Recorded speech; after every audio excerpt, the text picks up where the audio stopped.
Drage petašice i petaši, dobar vam dan i dobrodošli na učenje hrvatskog jezika na daljinu. Danas ćemo malo zaviriti u budućnost, zato što ćemo govoriti o futuru prvom.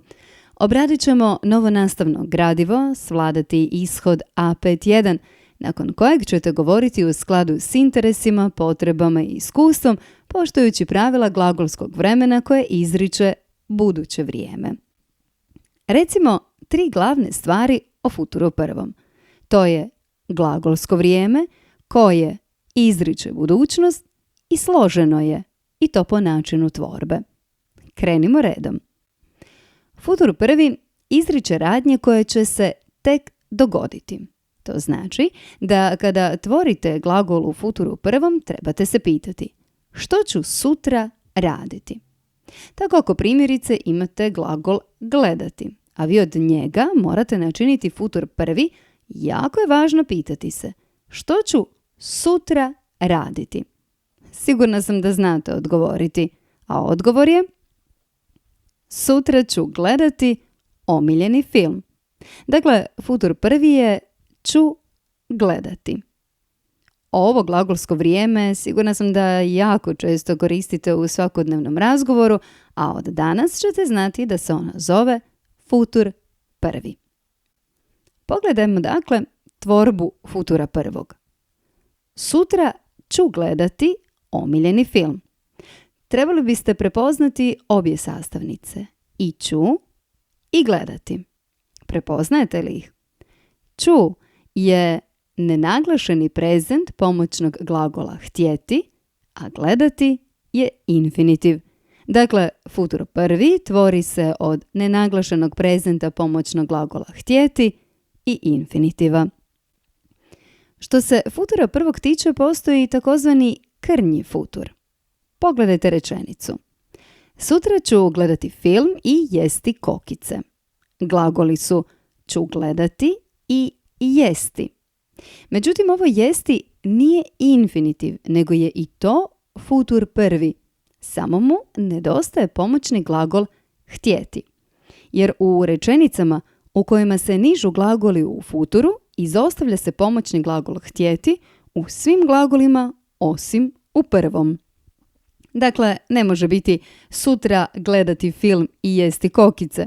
Ipak nam je ovaj pomoćni glagol htjeti potreban i to kod prvog glagola. Dakle, sutra ću gledati film i jesti kokice. S futurom prvim trebate biti posebno oprezni. Pogledajte ovo pitanje. Gdje ćete gledati film? Pokušajmo zamisliti da idemo u kino, pa ćemo reći film ćemo gledati u kinu. Ovo isto mogli ste reći i na ovakav način. Gledat ćemo ga u kinu. Promotrimo future. Ćemo gledati i gledat ćemo. Ako pažljivo gledate, onda možete primijetiti kako je nešto ispalo. Što? Jedno i. Naime, ako glagol u infinitivu završava na ti, takvi glagoli gube završno i kada glagol htjeti stoji iza infinitiva. Kao u primjeru, gledat ćemo. Pazite, kod glagola koji završavaju na či, to se ne događa. Evo primjera. Sutra ćeš ići u kino i ići ćeš u kino. Što se tiče upitnog oblika, gledat ćemo film u kinu, upitni je oblik, hoćemo li gledati film u kinu? Svašta se te dogodilo. Pogledajmo što.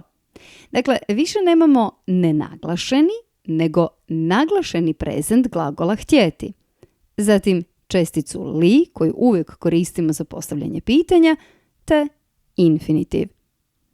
Možete li smisliti kako će zvučati i negirani oblik gledat ćemo film u kinu? Sigurna sam da znate. I da ste rekli upravo ovu rečenicu. U nječnom obliku rečenica glasi nećemo gledati film u kinu. Vama je hrvatski materinji jezik i stoga bez problema tvorite futur prvi, iako ni ne znate da je to futur prvi. A kako ste ga tvorili? Tako da ste negirali glagol htjeti i dodali infinitiv. Kod futura prvoga nastaju česte greške. Dvije najčešće su čućeš će, ćemo ćete će. I to tako da ih krivo pišete. Na to posebno obratite pozornost. A drugi je primjer ovo o čemu smo govorili. Dakle, nećemo reći pjevati ćete, nego ćemo zapisati pjevat ćete. A kako ćete to izgovoriti? Kao jednu riječ. Dakle, pjevat ćete. Nije pravilno reći niti pjevati ćete, niti pjevat ćete, već pjevat ćete. Nadam se da vam dobro ide. Kako biste provjerili kako vam ide, postavite si pitanja. Znam li koje vrijeme radnje futur izriče? Znam li kako se futur prvi tvori? Znam li futur prvi pomoćni glagola? I znam li nječni i upitni oblik?